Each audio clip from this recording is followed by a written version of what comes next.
Bueno, llegamos al fin de esa miniserie. Yo no sé qué os habrá parecido, tampoco os voy a preguntar ahora para que me contestéis, pero si yo tuviera que definir a Rick Warren con dos palabras, diría que es un hombre fácil y sencillo.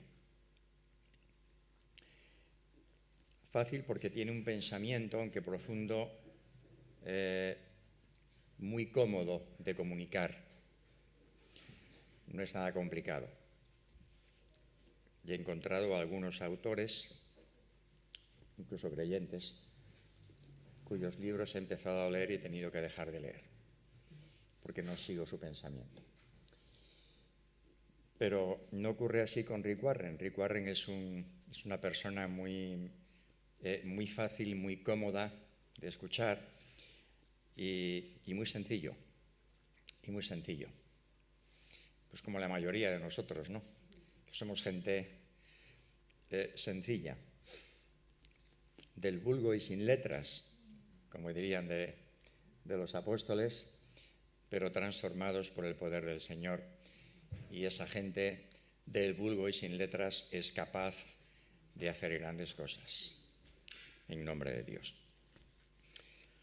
Me gustaría hacer un par de observaciones acerca del libro antes de entrar en el tema.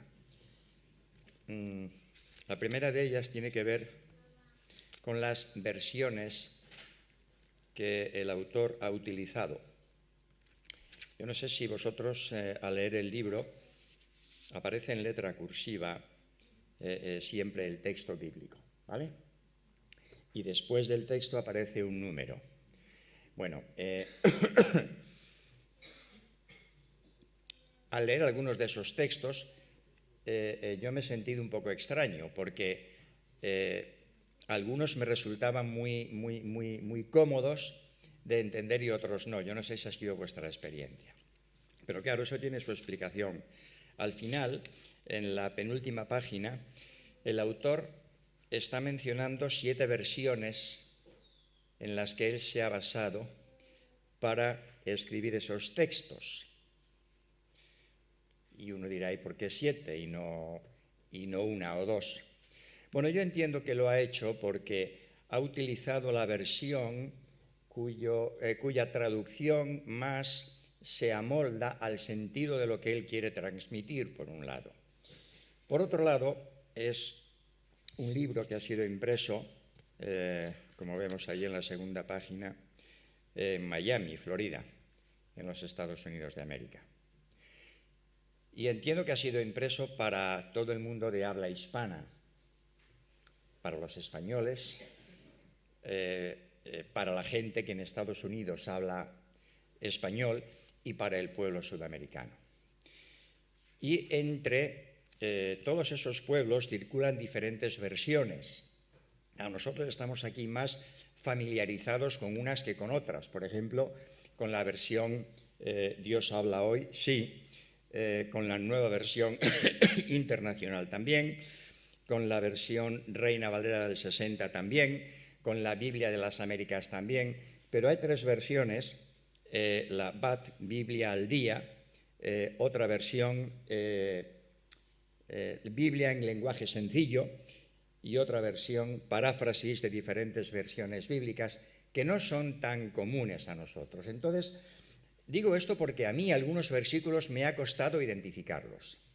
Y si estamos pensando en pasar este libro a otras personas y esas personas nos hicieran alguna pregunta, pues que sepamos nosotros el porqué de varias versiones.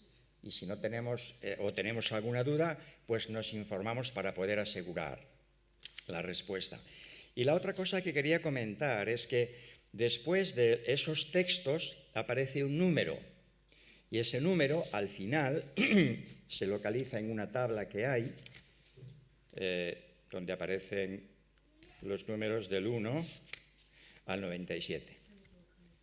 La mayoría están equivocados. Yo supongo, hay alguno, me parece que coincide. Exactamente.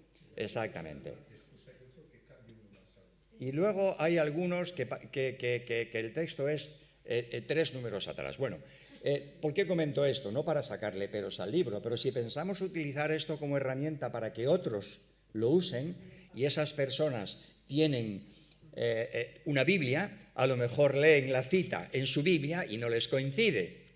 Entonces, eso será más difícil explicarlo, pero por lo menos que tengamos en cuenta que si lo damos a alguien y alguien nos hace esas observaciones, que no nos pille de sorpresa, que sepamos responder, ¿vale?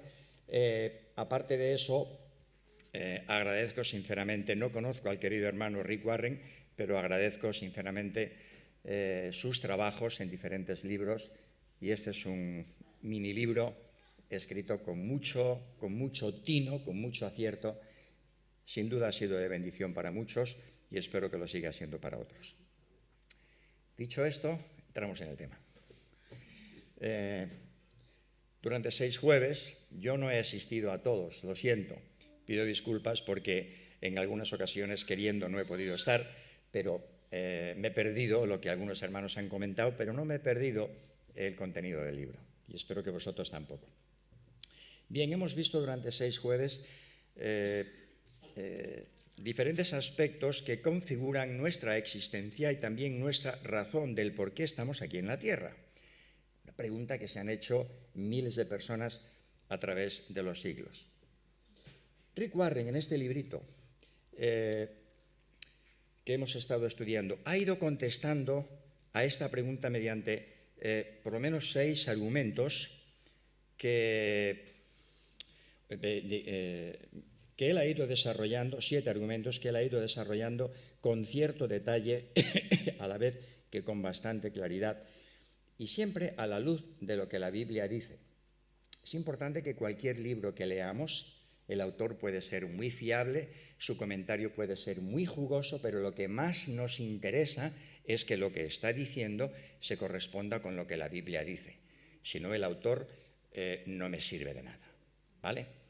Pero Rick Warren es una persona que conoce la Escritura, que ama al Señor y que ha sabido plasmar en esos 7 capítulos cuál es el propósito de nuestra vida, el por qué estamos aquí y cuál es nuestro destino eterno.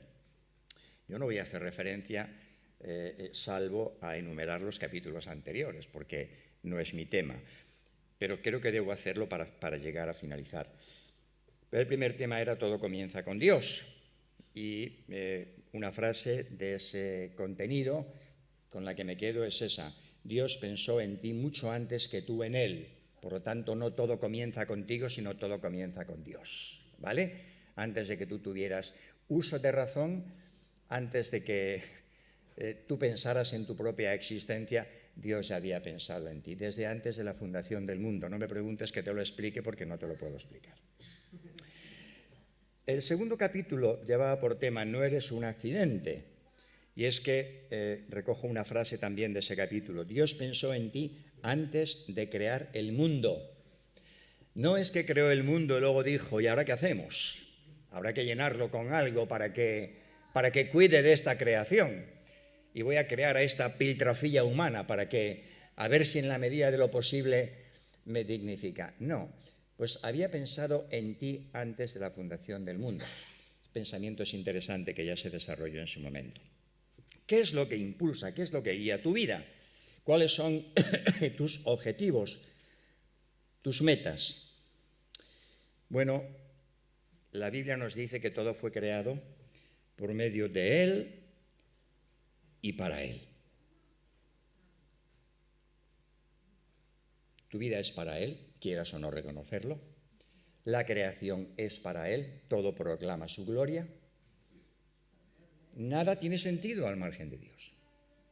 El cuarto capítulo era creados para vivir para siempre.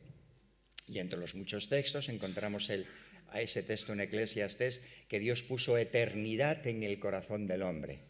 Eso quiere decir que Dios ha creado al hombre para larga duración, no para que viviese 4 días aquí en la tierra. El pecado estropeó todo, ya lo hemos visto. Pero hemos sido creados para vivir para siempre. Quinto capítulo era la vida desde la perspectiva de Dios. Desde luego, para ver algo en su auténtica perspectiva, tienes que estar por encima de eso. A mí me gusta mucho la montaña. Los que me conocen un poco saben que yo he visitado muchísimo un lugar conocido como Rupit. Pero a mí lo que más me gusta de Rupit no es el pueblo en sí, que es muy bonito, pero es subir a las montañas. Y yo he subido a diferentes lugares, montañas altas, a diferentes lugares, y desde esos lugares he podido contemplar vistas que desde el mismo pueblo no se contemplan. Mucha gente no encuentra sentido a su existencia, pero es que para encontrarla tendrías que mirar tu vida desde la perspectiva de Dios. ¿Qué es lo que Dios se ha propuesto hacer? Como Dios me ve. En otras palabras, tienes que subir al monte para ver la verdadera perspectiva de la vida. Y en la Escritura encontramos varios momentos importantes en los que Dios se revela desde el monte. Dios reveló la ley desde el monte Sinaí. El monte Moria fue un anticipo de la gracia de Dios. El monte de la transfiguración fue un anticipo también de la gloria de Dios. El monte Moria fue un anticipo de la gracia de Dios. El monte de la transfiguración nos ofrece una visión de la gloria de Dios. El monte Calvario nos ofrece la perspectiva clara y diáfana del porqué de todas las cosas. Dios envía a su Hijo para ocupar el lugar que tú debieras ocupar, la muerte, y Él muere en tu lugar.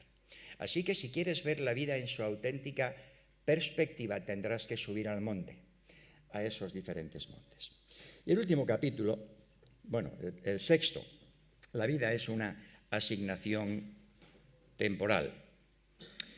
Esto algunos lo vemos más claro que otros, pero es algo que todos entendemos. Todos entendemos. Si piensas que eres eterno aquí como persona, pues te vas a llevar un chasco muy grande en cualquier momento. Sobre todo cuando vayas asistiendo al entierro de personas muy queridas para ti y uno tras otro van desapareciendo hasta que tú piensas, pues a mí me tocará algún día también, ¿vale? Es una asignación temporal.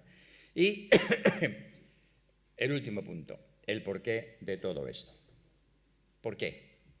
Yo también a esa pregunta, al porqué, añadiría, le daría otra modificación también. El porqué está bien, pero el para qué. El porqué y el para qué.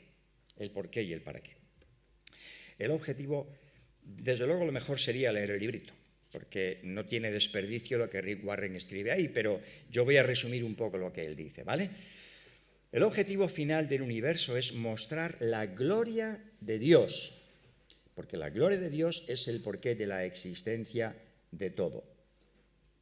En el Salmo 72 y versículo 18 leemos: bendito sea Jehová, el Dios de Israel, el único que hace maravillas.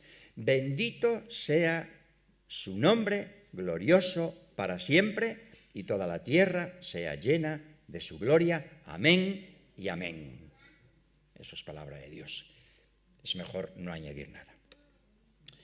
Pero ¿qué es la gloria de Dios? Pues según Rick Warren es Dios mismo. Es la esencia de su naturaleza, en sus palabras es el brillo de su esplendor, la demostración de su poder, la atmósfera de su presencia, es la expresión de su bondad y todas las demás cualidades intrínsecas y eternas de su persona. Esa frase hay que leerla, está en el libro, hay que leerla y volverla a leer y volverla a leer y pararse a pensar en cada una de sus palabras, porque es interesante, yo no puedo hacerlo ahora. Eso es la gloria de Dios, en palabras de Rick Warren, estoy de acuerdo con él. ¿Dónde está la gloria de Dios?, se pregunta él. Pues todo lo que Dios ha creado refleja de una manera u otra su gloria. La creación revela la gloria de Dios. El Salmo 19, verso 1 nos dice: los cielos cuentan la gloria de Dios y el firmamento anuncia la obra de sus manos. ¿Quieres ver la gloria de Dios? Sube a los cielos. Mira a los cielos. Subir no puedes subir mucho. Puedes subir quizá al monte más alto, pero si el monte es muy alto, ten cuidado de llevar un buen equipo.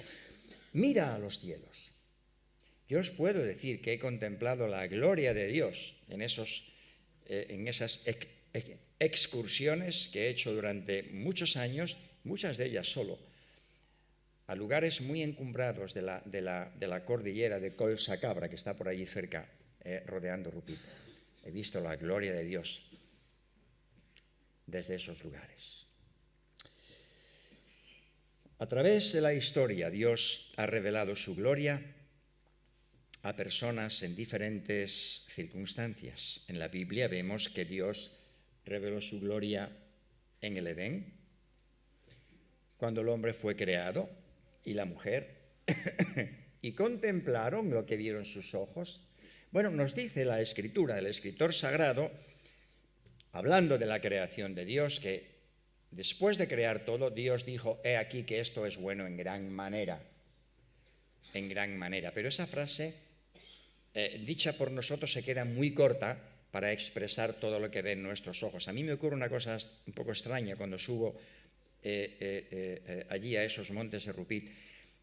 Tengo que tranquilizarme y fijar mi vista en un objetivo, porque es tanto lo que veo, que me emborracho un poco del paisaje y voy mirando y contemplando, y a veces me digo: para, por favor, y contempla aquello. Y luego después vete paseando un poco a izquierda y luego te asomas hacia la derecha y luego te das la vuelta, pero ve despacio. Me emborracho de verdad. Me emborracho de ese esplendor, de esa majestad. Y uno tiene que pararse. Cuando Adán y Eva abrieron los ojos en el Edén, tendrían que decir: ¿quién ha hecho esto? ¿Todo esto es para nosotros? Oye, si ayer no estábamos aquí, ¿qué vamos a comer hoy? Y no tenían más que levantar su mirada y mirar los árboles repletos de fruta. No tenían necesidad. Además, vivían en inocencia. Estaban desnudos y no se avergonzaban. Nosotros no sabemos lo que es eso, porque todos hemos nacido con el sello del pecado. Sentimos vergüenza, aún en nuestra tierna edad. Dios mostró su gloria después en el monte Sinaí. Después siguió mostrando su gloria a través del Antiguo Testamento en el tabernáculo, en el templo. Todo prefiguraba su gloria, todo mostraba su gloria, todo proclamaba su gloria. Y más tarde, esa gloria fue mostrada por medio de la persona del Señor Jesús. Orando al Padre, le dice: la gloria que me diste, les he dado. Así que lo que ellos pueden ver de ti es justamente lo que tú me has dado, y lo que tú me has dado es el reflejo de lo que tú eres. El autor de Hebreos, en el capítulo 1, nos dice de Jesús, quien es el resplandor de la gloria del Padre y la misma imagen de su sustancia. Frases profundas que no podemos ahora desarrollar. La gloria de Dios en la faz de Jesucristo, la máxima expresión de la gloria de Dios. Pero la gloria de Dios también hoy está siendo observada por medio de la Iglesia. Dios está creando un pueblo entre judíos y gentiles. Una Iglesia que ha redimido con la sangre de su Hijo. Una Iglesia que está preparando para que sea santa y sin mancha. Y un día poder presentársela al Padre y decirle: mira, esto es lo que conseguí en el Calvario.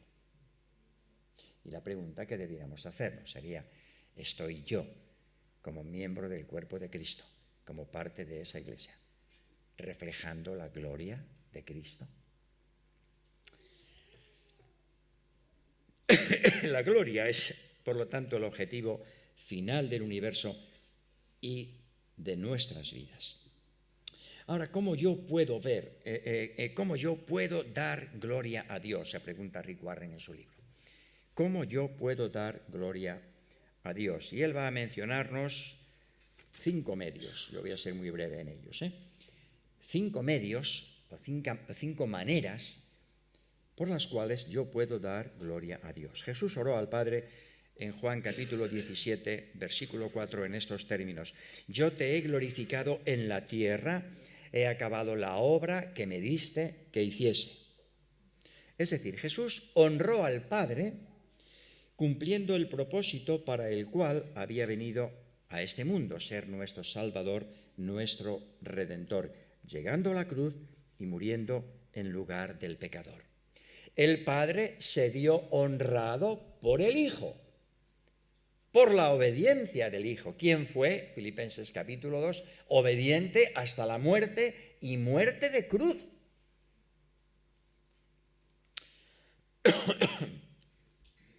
Aunque en muchas ocasiones nuestros padres se han sentido muy orgullosos de nosotros,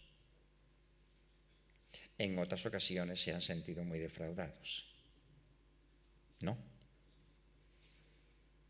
Bueno, si alguno de vosotros nunca ha faltado a su padre ni le ha deshonrado, mejor. Pero yo creo que todos ahí podríamos entonar el mea culpa. Pero el Padre se siente sumamente honrado por el Hijo. Cuando el Hijo dice: he acabado la obra que me diste que hiciese, el Padre dice: claro, lo he visto, no hace falta que me lo digas, yo lo he visto. Yo lo he visto, la gloria que me diste les he dado. Por eso dice en el verso 5: ahora pues, Padre, glorifícame tú al lado tuyo con aquella gloria que tuve contigo antes que el mundo fuese. Yo te he glorificado. Antes de venir a la tierra yo compartía tu gloria, disfrutaba de tu gloria. He vivido momentos muy amargos aquí, cuando he sentido como tú escondías tu rostro de mí. Dios mío, ¿por qué me has desamparado? Porque quiero ampararles a ellos, hijo mío. Y el Padre escondió su rostro del Hijo, su mirada del Hijo. No porque el Hijo no mereciera ser mirado en aquel momento, sino porque te estaba mirando a ti y me estaba mirando a mí. Y la única manera de reconciliarnos con Él era recibir la ofrenda del Hijo en precio de nuestro rescate. Pero volvamos a la pregunta: ¿cómo puedo yo dar gloria a Dios? En primer lugar, glorificamos a Dios cuando le adoramos. Y la adoración es la principal actividad del creyente aquí en la tierra. Cita Rick Warren a C.S. Lewis, que es un escritor también muy bueno. En uno de sus libros, y C.S. Lewis escribió: al ordenar Dios que le glorifiquemos, nos está invitando a disfrutar de Él. Él quiere que nuestra adoración brote del amor, de la gratitud y del gozo, no de la obligación. Adorar a Dios es disfrutar de Él. Adorar es como expresa Rick Warren ahí, es más que la alabanza, es más que el canto, es más que la oración. Es un estilo de vida que implica gozar de Dios, que implica amarlo y entregarle nuestra vida para que la use de acuerdo con sus propósitos. ¡Ay, qué bien cuando Dios nos deja usar nuestra vida de acuerdo con sus propósitos, pero también con nuestra voluntad! Porque si Dios nos ordena hacer algo en contra de lo que nosotros entendemos como racional, ya nos ponemos tensos. Conocí un querido hermano, ya os lo mencioné alguna vez, me parece. Él fue anciano de la iglesia en la que yo fui miembro durante varios años, en la iglesia de Trafalgar, en Madrid. Una persona con un ministerio muy bueno, padre de familia, un hombre muy dinámico, un buen predicador, tocaba cuando predicaba, ya fuese ministerio para creyentes o evangelio. Pero este hermano tenía un problema en la vista, tenía un problema de tensión, y había momentos en los que igual necesitaba llevar unas gafas con 15 dioptrías, y a lo mejor a las 2 horas pues le bajaba la tensión y no necesitaba nada. Un día tuvo un percance y por causa de ese percance tuvo un desprendimiento de retina y perdió la vista. La vida de ese hombre cambió completamente. Los que vivíamos cerca de él le vimos sucumbir en un bache, en una crisis espiritual profunda. Se había derrumbado el sentido de su vida. Ya no podría seguir ministrando como lo hacía antes. No era el hombre dinámico que corría por allí, por los pasillos de Trafalgar, que te tiraba de la oreja o que corría contigo y jugaba contigo. Su alegría se volvió en una tristeza muy seca. Y durante muchos años estuvo preguntándose, ¿por qué, Señor? ¿Por qué? ¿Por qué? ¿Por qué? Hasta que un día invirtió la pregunta y en vez de preguntarle por qué, le preguntó, Señor, ¿para qué? ¿Para qué has permitido esto? Bueno, por causa de haber quedado ciego, él inició una obra entre los ciegos en España, pionera, gracias a la cual muchos ciegos conocieron al Señor, gracias a la cual se pudieron traducir algunos fragmentos de la Biblia, no toda la Biblia, no sé si hoy toda la Biblia estará escrita en braille, es posible que sí, pero en aquel momento era muy costoso, os hablo de 30 años atrás. Era muy costoso imprimir un documento en braille. Y la ONCE pues tampoco colaboraba demasiado en aquel proyecto. Pero el hombre siguió adelante y desarrolló un ministerio muy eficaz, muy bueno, a favor de los ciegos.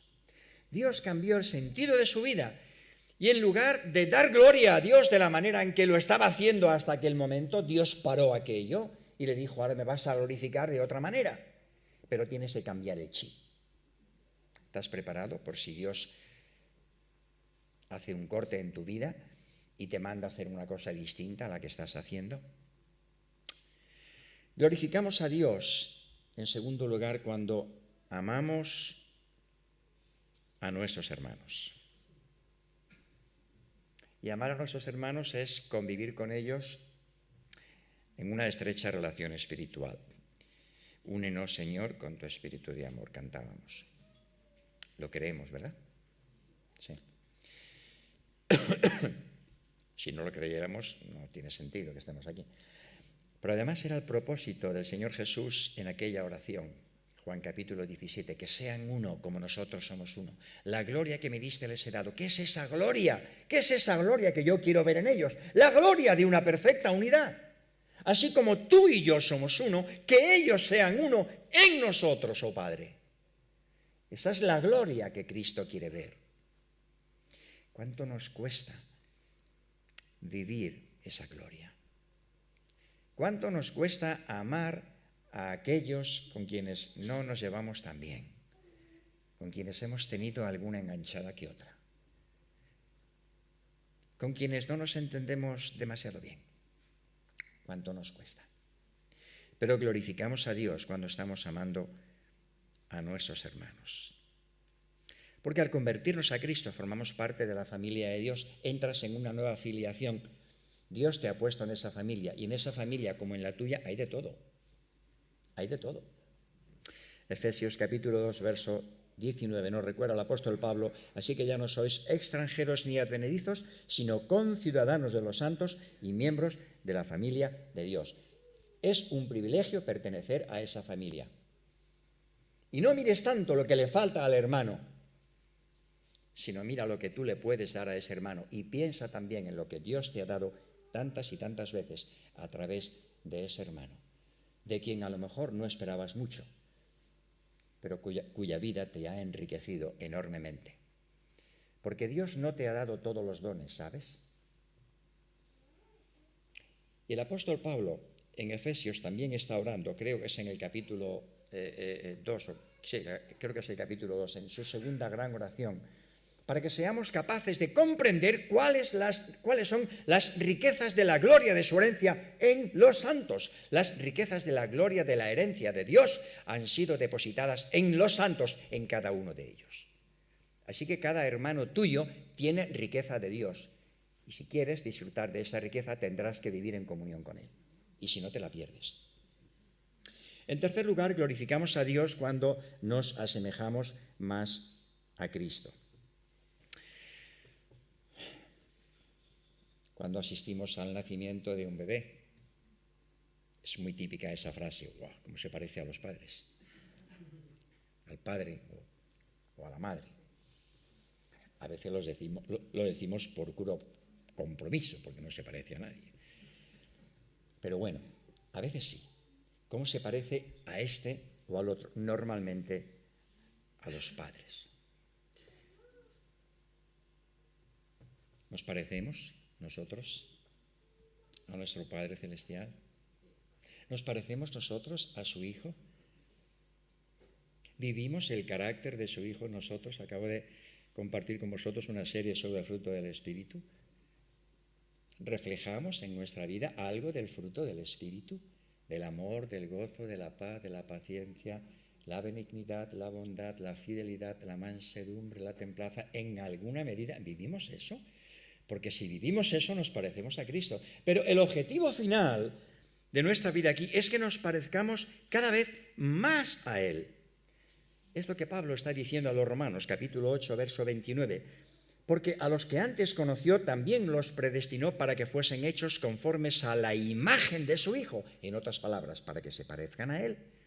Y a estos también glorificó, los rodeó de gloria, de la gloria del Hijo, de su gloria. Y nuestra meta aquí es parecernos cada día más a Él. Gloriosa meta. ¿Mi vida hoy glorifica a Dios? Glorificamos a Dios también, en cuarto lugar, cuando servimos a los demás a través de nuestros dones. Estoy acabando ya. Dios ha diseñado nuestras vidas de forma única en cuanto a talentos, a dones y habilidades, y su propósito es que esos dones no sean usados de manera egoísta para lucimiento personal, sino en el servicio a los santos. Primera de Pedro, capítulo 4, verso 10. Dice el apóstol Pedro: cada uno según el don que ha recibido, ministrelo para sí mismo, ¿no? Ministrelo a los otros como buenos administradores de la multiforme gracia de Dios. Lo mejor que Dios te ha dado no es para ti, es para los otros. Bueno, pero a mí me tocará algo, ¿no? Tú ya lo has recibido. ¿O te parece poco la comunión que tienes con el Hijo y con el Padre y con el Espíritu Santo? ¿Te parece poca cosa? Pero es que Dios está formando su iglesia, dando dones a cada uno de sus hijos para el enriquecimiento, el fortalecimiento, el robustecimiento del cuerpo de Cristo. Porque Dios no quiere ver rostros individuales, Dios nos está mirando como su iglesia. Y en esa iglesia, en ese cuerpo, hay ojos, hay orejas, hay manos, hay pies, hay tantos y tantos miembros.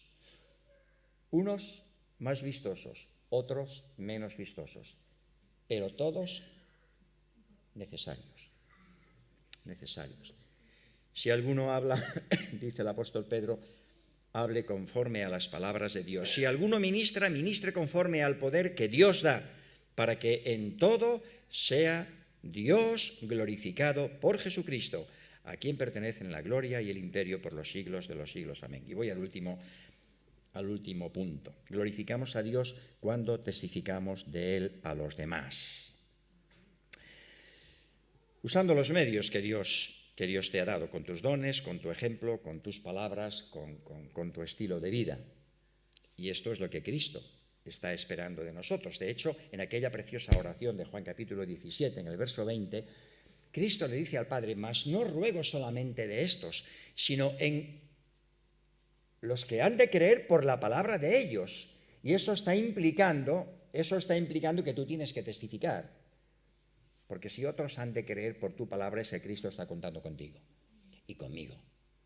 Por los que han de creer por la palabra de ellos. Dos cosas importantes a notar ahí. Los que han de creer, por esos también te pido, pero te pido por el testimonio de ellos, para que no callen. solamente citar el texto del segundo libro de Reyes, capítulo 7, versos 8 y 9. No hago reseña siquiera de la escena. Aquellos leprosos que entran al campamento de los sirios, maravillosamente Dios ha desmontado aquel campamento, Israel está tembloroso, y aquellos leprosos, leemos en Segundo de Reyes, capítulo 7, verso 8, cuando los leprosos llegaron a la entrada del campamento, entraron en una tienda y comieron y bebieron, se saciaron. Tomaron de allí plata y oro y vestidos y fueron y lo escondieron. Y ahora que estamos saciados, ¿qué más? Vamos a volver. Y vueltos, entran en otra tienda. Y de allí también tomaron y fueron y lo escondieron. Podrían haber vuelto a 20 tiendas más. ¿Para qué necesitamos más? Pero hay un momento de reflexión importante. Luego se dijeron el uno al otro, no estamos haciendo bien. Hoy es día de buena nueva y nosotros callamos. Y si esperamos hasta el amanecer, nos alcanzará nuestra maldad.